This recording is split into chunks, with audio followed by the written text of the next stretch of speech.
Welcome to Design Domination, where you'll learn to become a better, more business-savvy designer so you can dominate your competition.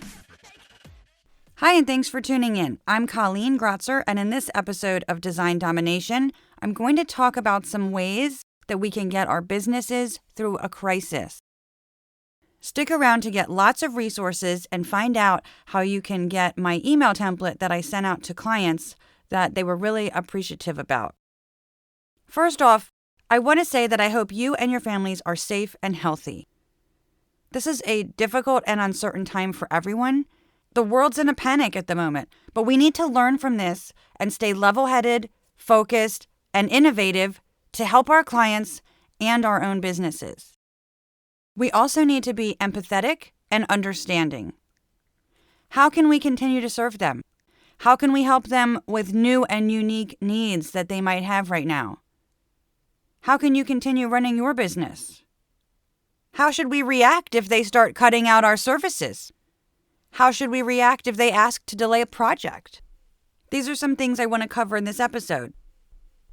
So first, let's talk about reaching out to clients. One thing that you can do right now is to reach out to your clients who are most likely having to be working from home, and they may or may not be well-versed in working remotely. If they don't know which tools to use, what programs, then they might spend time that they're already limited with looking up different things and not sure which ones to use. And as may be the case for you too, they may have less time because they're having to work and take care of children who are at home now too. One thing I did, which was very much appreciated by my clients, was send out an email with a list of resources for them. They found it thoughtful and helpful, and I'm sharing that exact email with you. If you go to creative-boost.com and then select episode 59, you can download the exact email and use it. And I suggest that you add anything else to it that you might find relevant based on the services that you provide. It includes a lot of resources for working remotely. Now, when it comes to managing your business and helping clients manage theirs, some things that I included in that email will help you too. So I'll go over some of them. So when it comes to scheduling meetings, I recommend Calendly, which is free and it's very easy to set up. And when it comes to hosting conference calls, there's freeconference.com and freeconferencecall.com that can help.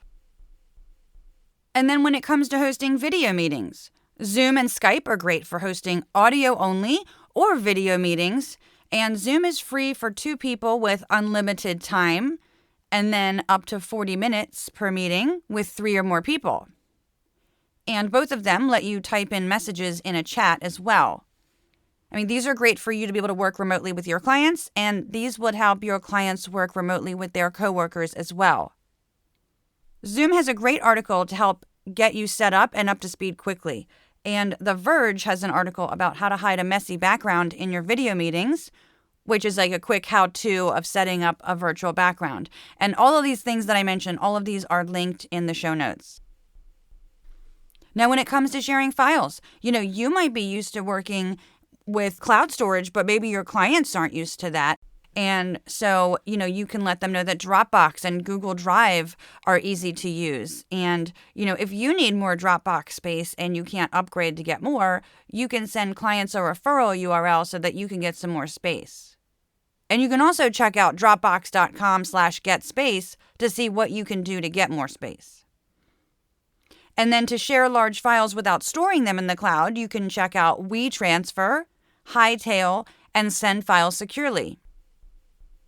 Now, when it comes to managing projects, at this time, it might be harder for clients or for you to stay on top of deadlines and invoicing. If you don't have a system in place already, I recommend checking out Trello, Asana, Plutio, or Pancake. I've been using Pancake for 3 years, and I have sung its praises quite a few times. It manages mostly everything in my business, and it's only $149 one time. And it gives you the capability for support tickets and a client portal so that clients can send you files, through there. And then they can even comment on them. And then you can send files back that way to them as well. So that kind of also helps with the file sharing too. But it does so many other things. And then when it comes to scheduling projects, like on a calendar, you can check out Google Calendar, TeamUp, or Airtable. Now, let's talk about electronic signatures because the need for electronic signatures has increased. If clients aren't working in their office, they might suddenly be faced with needing to get signatures electronically internally, and not know what to use for that. And you might also need to send them an estimate or a contract to sign, and maybe they aren't sure how to best do that. If they're working from home and they don't have a printer, how are they going to send that back to you? So make it easy for them. You can help them get things done, and you can help yourself to take care of business with e-signature tools such as HelloSign, Adobe Sign, or eSign Genie. Now, another one that I like, which is proposal software, is Better Proposals. That will also handle e-signatures with contracts and proposals too. Now, sharing passwords might be something that your clients will need to do, amongst each other remotely, and then possibly with you, especially if you're logging into, websites, social media accounts for them, those kinds of things. So it's crucial to know that you don't ever want to email passwords. So instead, check out a password manager such as LastPass, 1Password, or Dashlane. And you just set up the account and input the account credentials that you have, and then those can be shared securely with others whom you select or they select. And if you're familiar with any of these tools that I've already mentioned, you could make a quick Loom video about any of them, helping them to get set up or telling them how to use them, and send that over to the clients. And I'm sure that they would really appreciate that. So now let's switch gears and talk about strategizing. What can we do to help clients protect their income as well as our own income?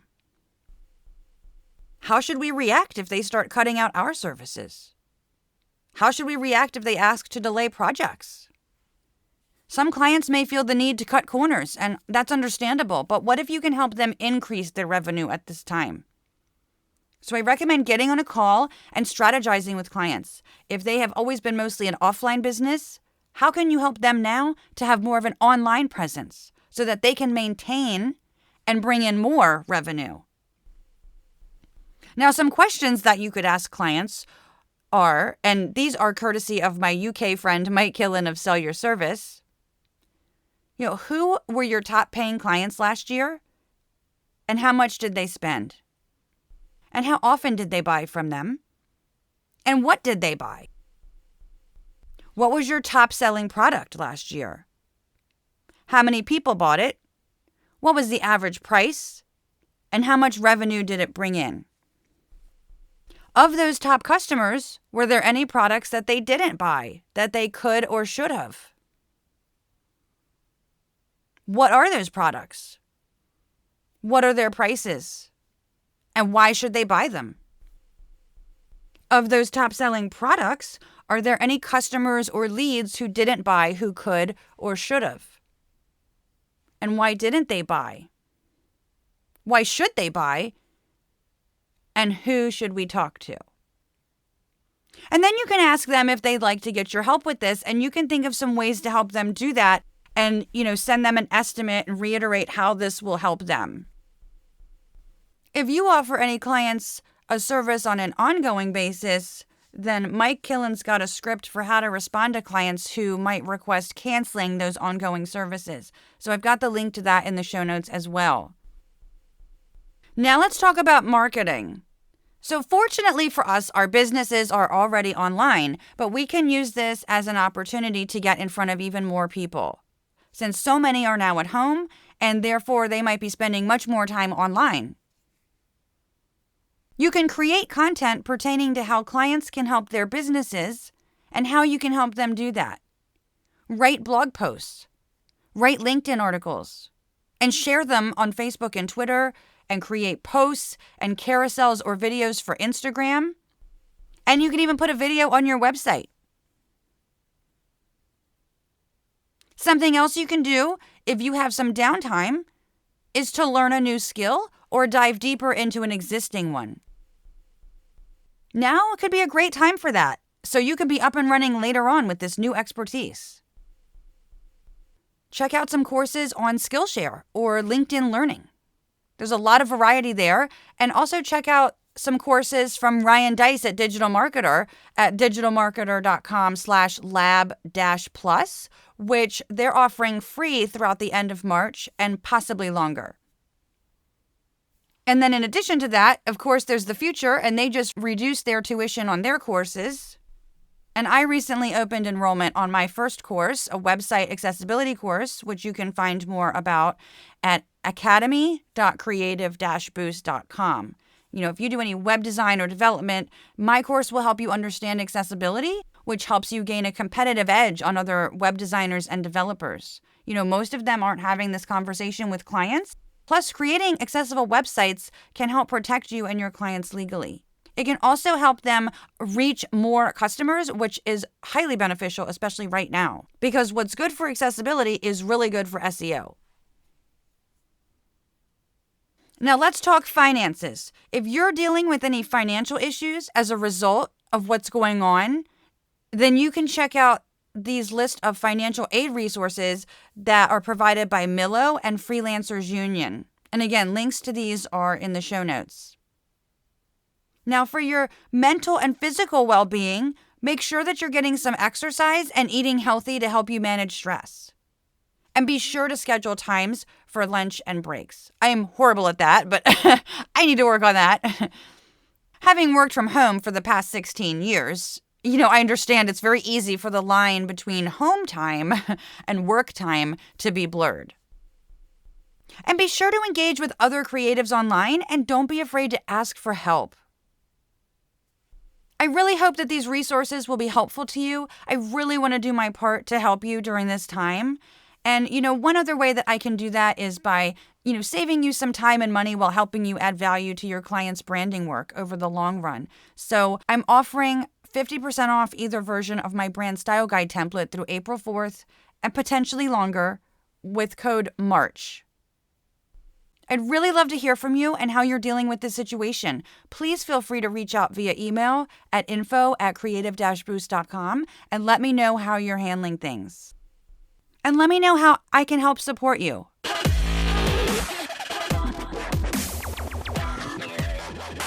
If you liked this content, please leave a review and share it on social media. Do you need help enhancing your design skills or working through a freelancing issue? Go to creative-boost.com to apply for design mentoring.